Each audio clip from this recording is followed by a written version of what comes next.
Good morning, students. Welcome to MMA. Hi, I am your Malakar sir again. आज हम लोग discuss करेंगे positive nouns के ऊपर। आप लोगों में से जो भी मेरा लास्ट वीडियो देखे होंगे कल जो पब्लिश हुआ था, तो वहां पे ऑलरेडी पॉजिटिव नाउन का बेसिक चीजें डिस्कस की गई थी। बट कुछ कुछ एक एडवांस चीज है जो इस वीडियो में as a quick wrap up discuss करेंगे, इन डिटेल डिस्कस करेंगे। तो चलिए let us start. yesterday we discussed the basic functions। देखो बेटा, एक पॉजिटिव नाउन मतलब इसका मतलब क्या होता है? Possessive nouns are those nouns those indicates ownership, possession और a close relationship between people, places और थिंग्स। तो मोटे तौर पे किसी भी व्यक्ति, जगह, वस्तु, इसके साथ मेरा क्लोज रिलेशनशिप हो सकता है, उसके ऊपर मेरा ओनरशिप हो सकता है, पोजेशन हो सकता है, अधिकार हो सकता है। इसको हम लोग पॉजिटिव नाउन्स बोलते हैं। और इसका फॉर्मेशन कैसा होता है? सिंपल, जो पॉजिटिव जो प्रॉपर या कॉमन नाउन है, उसके बाद सिंपल एक एपोस्ट्रोफी और एस जोड़ के उसको पॉजिटिव में टर्न आउट कर सकते हैं। जैसे नीचे एक एग्जांपल देखो, सचिन। तो अभी सचिन क्या है? Sachin is a proper noun, किसी का नाम है, प्रॉपर नाउन।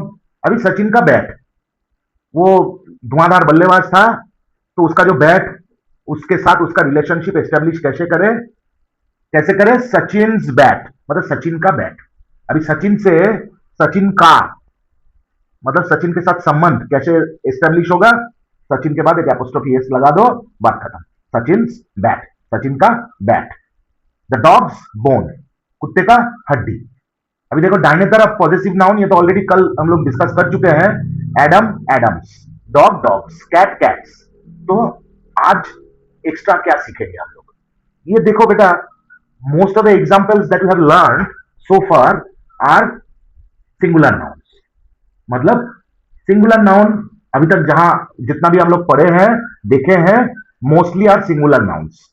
अभी ये तो सिंपल है भाई, सिंगुलर नाउन है तो उसके बाद एक एपोस्ट्रोफी और एस जोड़ दो तो हो गया, बात खत्म, पॉजिटिव फॉर्मेशन हो गया।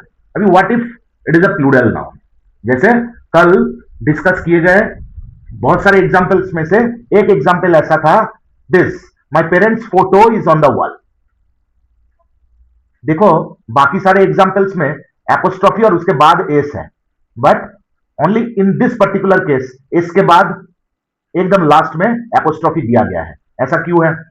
क्योंकि parents parents is a plural form of the noun और इसका एंडिंग जो लेटर है ये एस है। तो यहीं से कंफ्यूजन स्टार्ट होता है कि सर ने तो बोला था पॉजिटिव फॉर्मेशन कैसे होता है, एक एपोस्ट्रोफी एस लगा दो। अभी ऐसा एक वर्ड आके मिला है जिसका एंडिंग वर्ड ही है एस, तो उसको कैसे हम लोग पॉजिटिव नाउन में कन्वर्ट करेंगे? तो यहीं से ये चर्चा आगे बढ़ते हैं।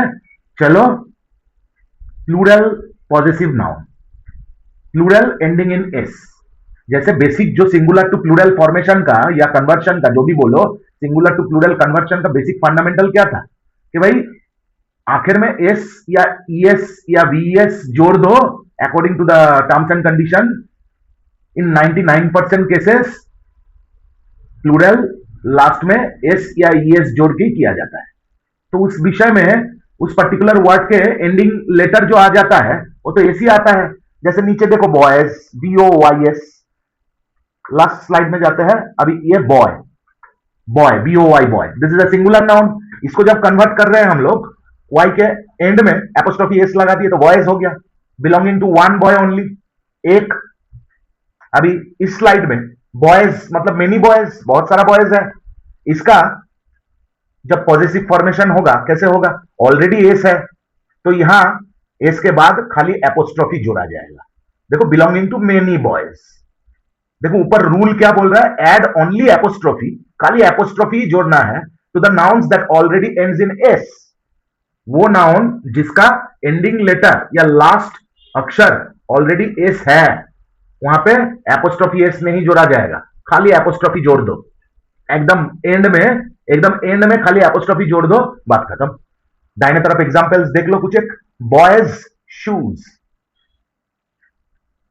देखो बॉयज ऑलरेडी एक प्लूरल नाउन है, उसके साथ एंड में खाली एपोस्ट्रोफी जोड़ना है। Boys shoes, the shoes belong to the boys. Teachers room, the room belongs to the teachers. तो टीचर्स, बॉयज, या the last example cats food, the food belongs to the cats. Teachers, boys, cats, these particular words are already plural form, already is in their plural form, and the ending letter, the last letter is already s. S is there. So what to do? Just add apostrophe at the end. That's it. Done. अभी यहां तक आशा करते हैं समझ में आया है। और भी जो प्रैक्टिस सेट मैं वीडियो के साथ दूंगा डिस्क्रिप्शन लिंक में, वहां से प्रैक्टिस करते वक्त बाकी कुछ भी अगर डाउट 1% भी रह जाते वो भी क्लियर हो जाएगा। अभी ऐसा एक पोर्शन में हम लोग घुसने जा रहे हैं जो कि है तो प्लूरल, बट उसका एंडिंग लेटर एस नहीं है, इर्रेगुलर नाउन्स है। चलो देख लेते हैं। Irregular plural positive noun.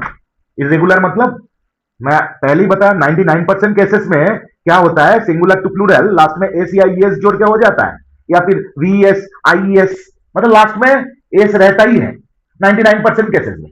But 1% ऐसा कुछ नाउन आ जाता है भाई जिसका प्लूरल एस जोड़ के नहीं होता है। जैसे नीचे दिए गए एग्जांपल पे देखो, चाइल्ड, इसका प्लूरल फॉर्म क्या होता है, चिल्ड्रन। मैन, दाहिने तरफ देखो एग्जांपल जो दिया गया है चाइल्ड, उसका चिल्ड्रन, तो children is already in its plural form, but last में एस नहीं है। चाइल्ड का प्लूरल है चिल्ड्रन, मैन का प्लूरल है मेन, वुमेन का प्लूरल है वुमेन। तो इस टाइप के क्षेत्र में, इस टाइप के जो आपका इरेगुलर प्लूरल नाउन्स आ जाएगा, उसमें क्या है, एंड में एपोस्ट्रोफी एस, मतलब बेसिक फॉर्म में चले जाएंगे हम लोग। बेसिक फॉर्म में क्या था, लास्ट में एपोस्ट्रोफी एस जोड़ दो, तो इरेगुलर फॉर्म में भी वही सेम फंडा काम में आता है भाई, लास्ट में एपोस्ट्रोफी एस जोड़ दो। तो देखो ये घुमा फिरा के बात वहीं पे आके अटक गया कि भाई simple to make it very clear and understandable for all my students, ऐसे ठान लो लास्ट में एपोस्ट्रोफी एस जोड़ के इसको पॉजिटिव में कन्वर्ट किया जाता है। किसी भी अक्षर का अंतिम, किसी भी वर्ड का अंतिम लेटर या एंडिंग लेटर अगर एस होता है तो वहां पे खाली एपोस्ट्रोफी बैठेगा, and for rest all the nouns भाई एपोस्ट्रोफी एस जोड़ दो, बात खत्म। अभी नीचे हेल्पफुल टिप्स में आ जाते हैं, इन अ नटशेल देख लेंगे यहां पे। वन ओनर, एक व्यक्ति, एक ही मालिक है, तो एड एपोस्ट्रोफी एस जोड़ दो। मेनी ओनर्स, अभी मालिक बहुत सारे हैं और एस से खत्म हो रहा है, many owners ending in S, add apostrophe only. वहां पे एस का दरकार नहीं है क्योंकि लास्ट में ऑलरेडी एस है, खाली एपोस्ट्रोफी जोड़ दो, एकदम लास्ट में खाली एपोस्ट्रोफी जोड़ दो, बात खत्म, पॉजिटिव हो गया। अभी बात आ जाता है many owners but not ending in S. Owner तो बहुत है, मतलब प्लूरल है, बट एस से खत्म नहीं हो रहा है, वहां पर again basic fundamental apostrophe S जोड़ दो, सिंपल। तो आशा करते हैं ये जो डीप अंडरस्टैंडिंग देना मैं चाह रहा था ये क्लियर हो चुका है, और खाली इस पर्टिकुलर टॉपिक के ऊपर मैं डिस्क्रिप्शन में एक प्रैक्टिस सेट डाल के रखा है, तो उसको आप लोग प्रैक्टिस कर लोगे, 100% क्लियर हो जाएगा, 100% एग्जाम रेडी हो जाओगे। चलो फिर मिलेंगे बहुत जल्दी for the rest of the topics in parts of speech. चलो till then good take care and bye.